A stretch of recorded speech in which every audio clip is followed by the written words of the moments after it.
Hello दोस्तों, हमारी आज की इस कहानी का नाम है चाहत। कल्पना जी की कल्पनाओं पर तो उसी दिन लग गए थे जिस दिन उन्हें पुत्र रथ की प्राप्ति हुई थी।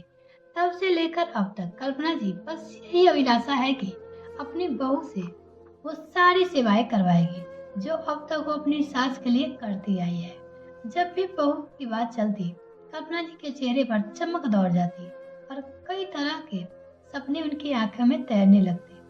कभी वो स्वयं बहू को हुक्म देते हुए तन जाती है तो कभी बहू को सर झुकाए अपनी समीप खड़ी पाती है।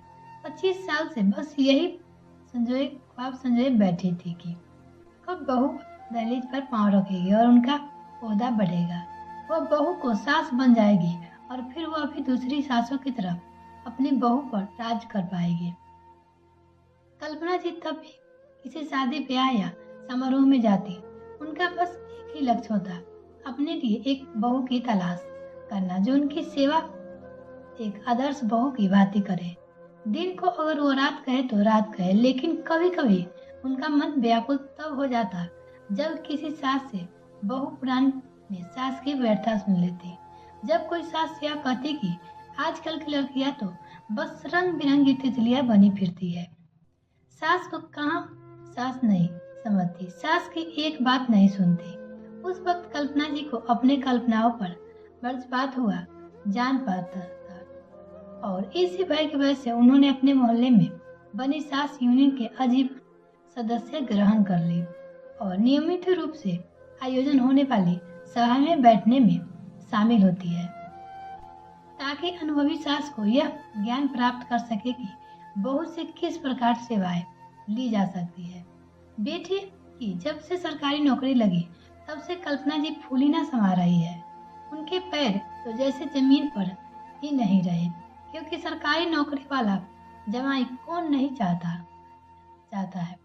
हर कोई चाहता है कि उनकी बेटी का भविष्य सुरक्षित रहे और फिर सरकारी नौकरी से ज्यादा सुरक्षित और क्या हो सकता है। इतनी सुरक्षा की गारंटी तो आजकल कोई इंटरनेशनल कंपनी भी नहीं देती। अपने 2 सेकंड के विज्ञापन से पहले ही क्लियर कर देते कि अपना जीवन कितनी जोखिम से भरा हुआ है। इस बार से सास यूनियन की मानसिक बैठक में कल्पना जी के एक ऐसे बालक के बारे में पता चला जो पूर्ण रूप से उनकी बहू बनने के पैमाने पर खरी उतर रही थी।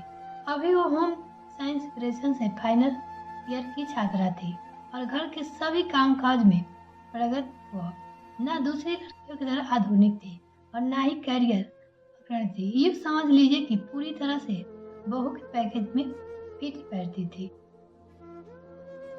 यह जानने के पश्चात कल्पना जी फौरन अपनी जुगाड़ लगाकर जल्द से जल्द बस उस लड़की के परिवार वालों से मिलने और उनके घर जाकर रिश्ता पक्का करने की ठान ली।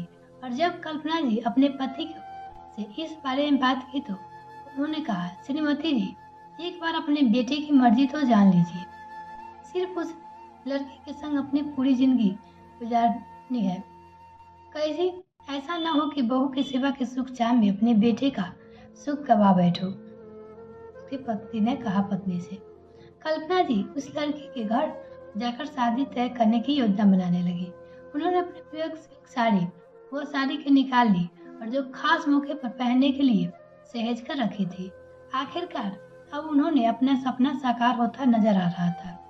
निश्चित तिथि पर कल्पना जी के घर के सारे काम निपटा तैयार होकर अपने पति और बेटे का इंतजार करने लगी। सुबह से दोपहर हो गई, लेकिन दोनों का कुछ पता नहीं था। अब तक दोनों घर नहीं लौटे थे और उनका मोबाइल भी स्विच ऑफ आ रहा था। कल्पना जी के सब्र के बांध टूटा जा रहा था और उनके क्रोध का तापमान बढ़ता जा रहा था। तभी डोरबेल बजा और कल्पना जी थमथमाती हुई दरवाजे की ओर बढ़ी। दरवाजा खोलते ही कल्पना जी के पैरों तले जमीन खिसक गई और उनकी आंखों फटी की फटी रह गई। सामने उनका बेटा और पति खड़े थे। वो कुछ बोलते इससे पहले उनका बेटा बोला, मम्मी, ये आपकी बहू सपना, हम एक दूसरे से प्यार करते हैं। ये मेरे ही दफ्तर में काम करती है। हमारा दूसरे शहर में ट्रांसफर हो गया है और हम साथ रहना चाहते हैं। इसलिए हमने पापा की उपस्थिति और आशीर्वाद से शादी कर ली। हमें आज ही निकलना है। हम आपका आशीर्वाद देने के लिए आए हैं। उसके बेटे ने कहा।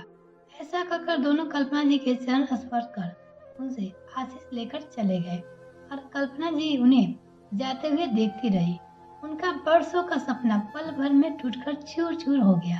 तभी दूर कहीं से गाने की आवाज सुनाई, बड़ी सपना मेरा टूटा सप गया।